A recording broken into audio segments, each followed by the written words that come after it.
ተመልካቾቻችን ፊዳን በብርድ እንድትሰቃይ አይዳን በረንዳ ላይ ዘጋችባት። ትልቁ ታሪክ ይህ አይደለም።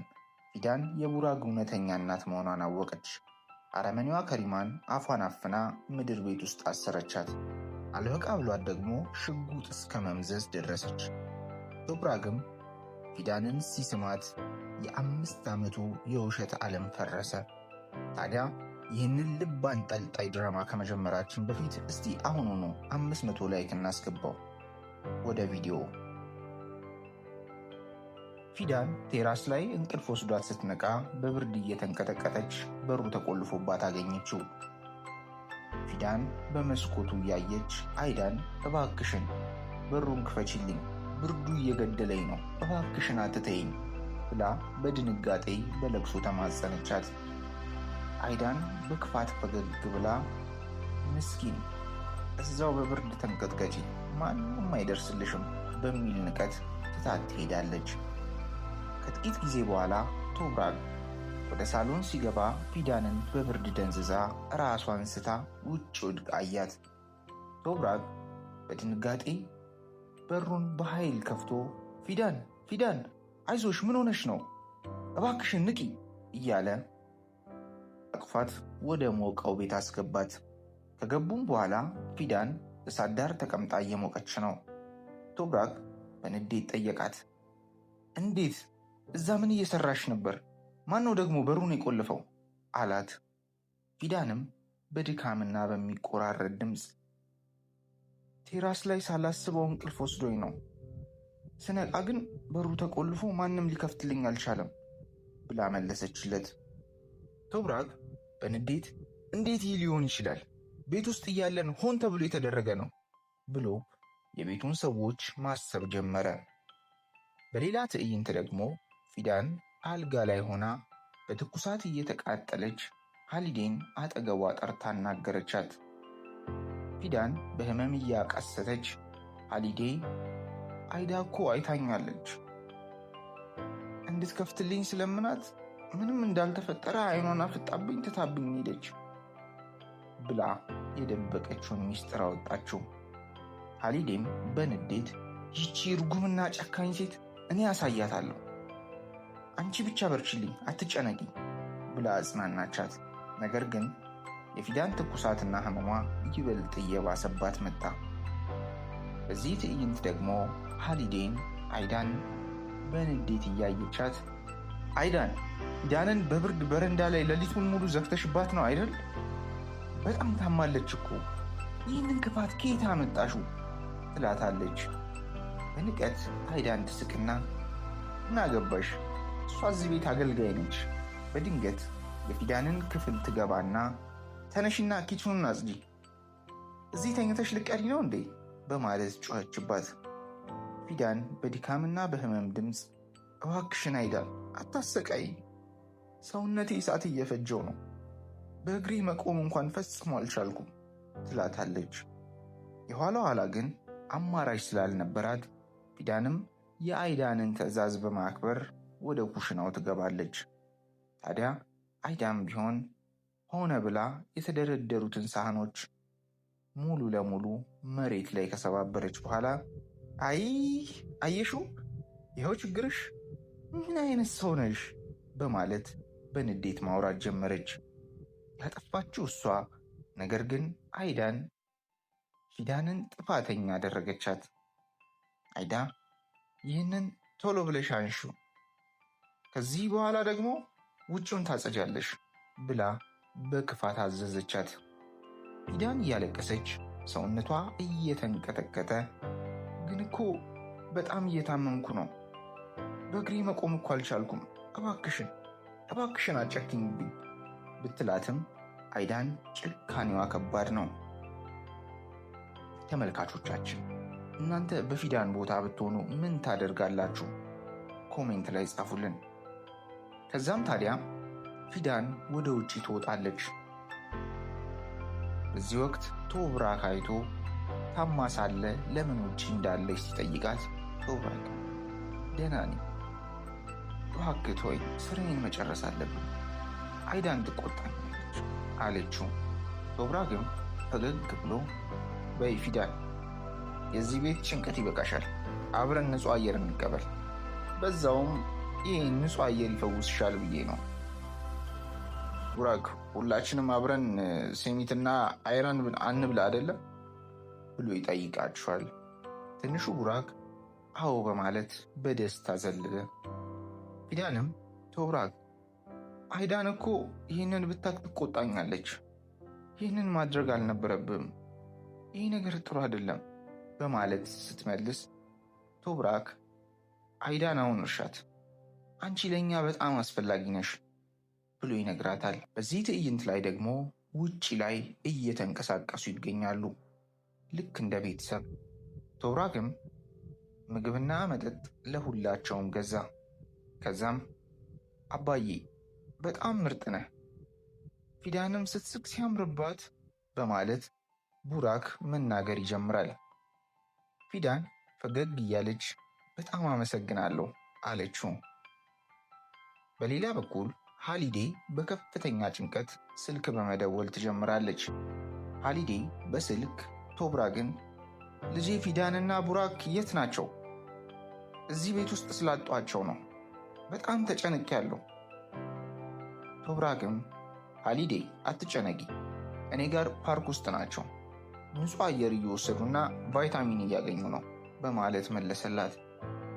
ፈጣሪ ይመስገን፣ አንተ ከእነሱ ጋር ከሆንክ ምንም ነገር አይነካቸው፣ አደራህን ጠብቃት፣ ሁሌም ከጎኗ እንደምትሆን አምናለሁ ትላለች። በተለይ ሃሊዴና ቶብራክ በአይዳን ላይ ጠንካራ መከታ ሆነው መቆማቸው እጅግ አስደሳች ነው አይደል? ከዛም በዚህ ትዕይንት ከጥቂት ሰዓታቶች በኋላ የቡራክን ክፍል እያጸዳች ሳለ አንድ የደብዳቤ ወረቀት የቡራክ ክፍል ውስጥ ወድቆ አገኘሁት ትላትና ትሰጣታለች። ከሪማንም ምን ይሆን እያለች ማንበቧን ቀጠለች። ከዛም ሁሉ ነገር ተገለጠላት። አይዳን አጭበርባሪ ነች፣ ፊዳን የቡራክ እውነተኛ እናት ነች የሚል ነበር ደብዳቤው። ታዲያ ይህንን በምታይበት ሰዓት ክውን ያለችው ለ5 ዓመታት የተደበቀው ሚስጥር አሁን ላይ ሊፈነዳ ቀርቧል። ከሪማንም አምላኬ ሆይ ይህ ነገር እውነት ከሆነ እኮ ቤቱ ፈረሰ ማለት ነው፣ ጉዴ ፈላ፣ ይህ ሚስጥር ወደ ውጭ እንዳይወጣ መደበቅ አለብኝ በማለት መጨነቅ ስትጀምር ነገር አለ ብላ ጠረጠረች። የእናት ነገር እንደዚህ አይደል? ታዲያስ ይህንን ሚስጥር ፊዳን ታገኘው ይሆን? አብረን የምንመለከት ይሆናል። ከሪማን በንዴት አይኖቿ እየፈጠጡ እነዚህ አላስፈላጊ አሮጌ ወረቀቶች ናቸው፣ ወደ ስራ ሂድ አታስብ ብላ ሸኘችው። በሚገርም ሁኔታ ፊዳንም እየተከታተለቻት ስለነበር ሁኔታውን በሩቁ እያየች ነው። ቡራክ የፊዳን ልጅ ነው፣ አይዳን ደግሞ እውነተኛ እናቱ አይደለችም የሚል ጭብጥ ነበረው ይህ ደብዳቤ። ታዲያ ይህ ደብዳቤ በጣም ያስደነግጣል። ፊዳንም ቡራክ የኔ ልጅ ነው፣ እውነተኛ እናቱ ነኝ፣ አምላኬ ሆይ ይሄ እውነት ነው በለኝ እያለች ብርር ብላ አለቀሰች። ሙሉ ሕይወቷ የከሪማን እና የአይዳን ጨካኝ ውሸት መሆኑን ተረዳች። ታዲያ የእናት አንጀት አያርፍም ይባላል። አሁን እውነቱ ወጣ። ከዚያም ከሪማን ወደ ቆሻሻ መጣያው ጋር ስትመጣ አየቻት። ይህንን ነገር በምታይበት ሰዓት ላይ በጣም ደነገጠች። እውነቱ እንደወጣ እርግጠኛ ሆናለች። ምክንያቱም ፊዳን ላይ የደብዳቤው ወረቀት እጇ ላይ እንዳለ አየችው። ፊዳን ከሪማን በምታይበት ሰዓት ልጄን ስጪኝ፣ ቡራክ የኔ ልጅ ነው፣ አንቺ ጨካኝ ሌባ ሕይወቴን አበላሸሹ በማለት ጮኸችባት። ከሪማንም በአረመኔነት አንቺ ቆሻሻ ገረድ፣ ልጄን አትወስጂውም፣ ድምፅሽን አጥፊ በማለት በማደንዘዣ የራሰ ጨርቅ አውጥታ አፏን አፈነችው። ፊዳን በሙሉ ኃይሏ አየር ለማግኘት እየታገለች አቅሟ ሲዳከም መሬት ላይ ወደቀች። የባሱኑ ከሪማን ራሷን የሳተችው ምስኪኗን ፊዳን እየጎተተች ወደ ምድር ቤት ወስዳ አሰረቻት። ከዚያም ፊዳን ስትነቃ እያለቀሰች እባክሽ ልጄ ሊየው፣ ቡራክን ስጪኝ እማጸንሻለሁ እያለች ለመነቻት። ከሪማንም ቡራክ የአይዳን ልጅ ነው፣ አንቺ ትበሰብሻለሽ፣ እዚህ ማንም አያገኘሽም ብላ በጨርቅ አፏን አፈነቻት። የአይዳን የውሸት ሕይወት ለመጠበቅ ስትል እውነተኛ እናቱን ጨለማ ውስጥ ዘጋችባት። ታዲያ ይህ ምን ይባላል? ጭካኔ አይደል? ከዚያም ከሪማን ወደ ላይ ትወጣና አይዳን አግኝታት ቶሎ ብለሽ ይህንን ሻንጣ አዘጋጅ፣ ቡራክንም ይዘሽ ከሀገር መውጣት አለብሽ በማለት አስጠነቀቀቻት። አይዳን ምን ተፈጠረ ብላ በምትጠይቅበት ሰዓትም እውነቱን ሰማች። ታዲያ ይህንን እውነት በምትሰማበት ጊዜ ቶሎ ብላ ሻንጧን ማዘጋጀት ጀመረች። አይዳንም የከሪማን ትዕዛዝ ተቀብላ ቶሎ ብላ ወደ ቡራክ ክፍል ትገባለች። ቡራክ ቶሎ ተነስ፣ አሁን እንሄዳለን፣ አትዘግይ ስትለው ልጁ እያለቀሰ አልሄድም፣ ፊዳንን እፈልጋታለሁ፣ ልቀቂኝ በማለት ታገላት። አይዳን በግድ አቅፋ ልትጎትተው በጣም ሞከረች። በሌላ ትዕይንት ደግሞ ከሪማን የታሰረችውን የፊዳንን በጨለማ ክፍል ውስጥ እያሰቃየቻት ድምፅሽን አጥፊ፣ ማንም እዚህ መጥቶ አያገኝሽም እያለች በግድ አፏ ውስጥ ጠንካራ ጨርቅ ትወጥፍባታለች። ፊዳን በከፍተኛ ሕመም እያለቀሰች እጆቿን ለማላቀቅ በሙሉ ኃይሏ ትታገላለች። ነገር ግን ከሪማን በንዴት ቡራክ የኔ ልጅ ነው፣ የኔ የልጅ ልጅ ብቻ፣ እውነቱን ማንም ሊያውቅ አይችልም፣ ጠበቅ አድርጋችሁ ሰሯት በማለት ለአሊ ትዕዛዝ ትሰጣለች። ከዚያም ከሪማን ከሄደች በኋላ አሊ የሆነ ነገር እንደምታወራ ስለገመተ አፏን ያነሳላታል። ከዛም ፊዳን ለአሊ እባክህን መጥፎ ሰው እንዳልሆን ካውቃለሁ፣ ስለዚህ ልቀቀኝ እባክህን፣ 5 ዓመት ሙሉ የናፈኩት ልጄ ነው፣ እባክህን ልቀቀኝ ትለዋለች። አሊም አላሳፈራትም፣ ይለቃታል። ከዛም ወደ ቡራክ ክፍል ትገባና ቡራክን ይዛ ከዋናው ቤት ጥላ ትጠፋለች።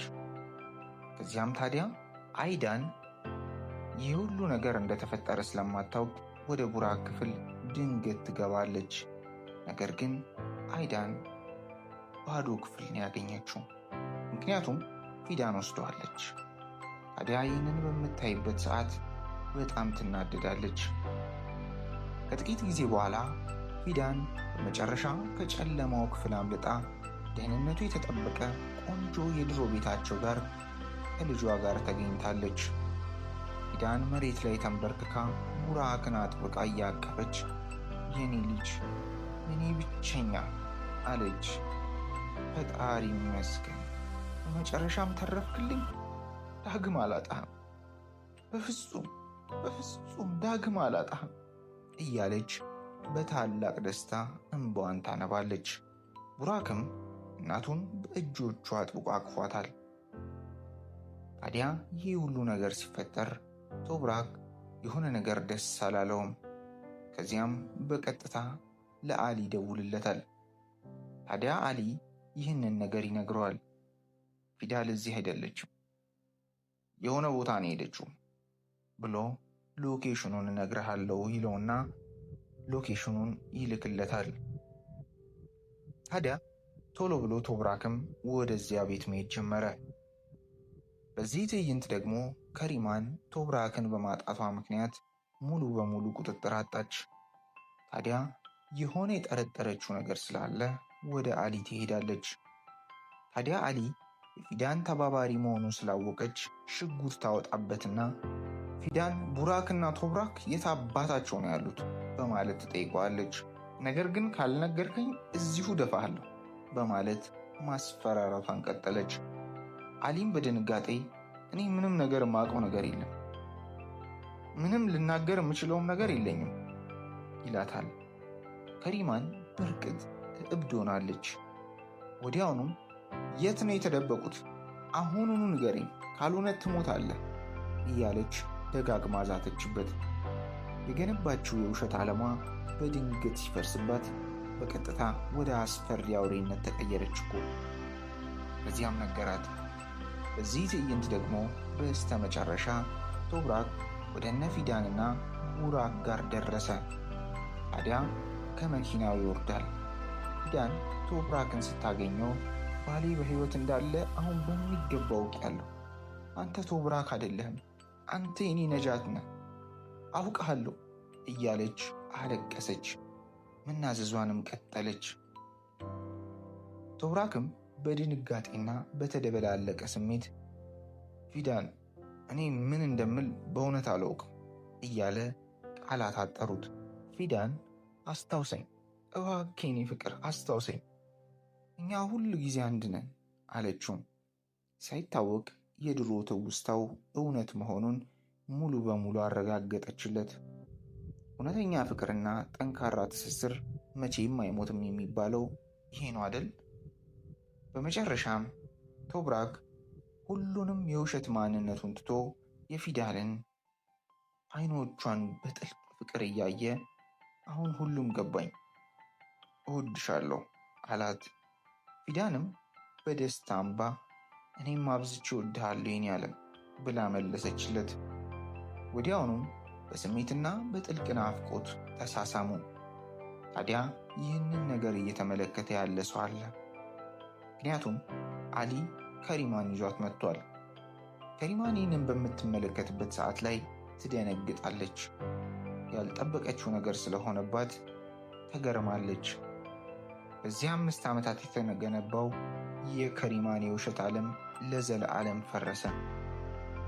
ቶብራክ ምንም እንኳን ትዝታው ሙሉ በሙሉ ባይመለስም ልቡ ግን እውነተኛ ቤተሰብን መርጧል። እውነትና ንጹሕ ፍቅር በመጨረሻ በክፋትና በውሸት ላይ ሁሌም አሸናፊ ይሆናል። ተመልካቾቻችን በዚህ ፊልም ምን ተማራችሁ? በኮሜንት ላይ ያሳውቁን። ታዲያ ይህ ነገር ወደፊት ምን አይነት ነገር ይዞ ይመጣል? ለዚህ ቻናል አዲስ ከሆናችሁ ሰብስክራይብ፣ ላይክ እና ሼር አድርጉ። በቀጣይ እስከምንገናኝ ድረስ ቸር ቆዩን።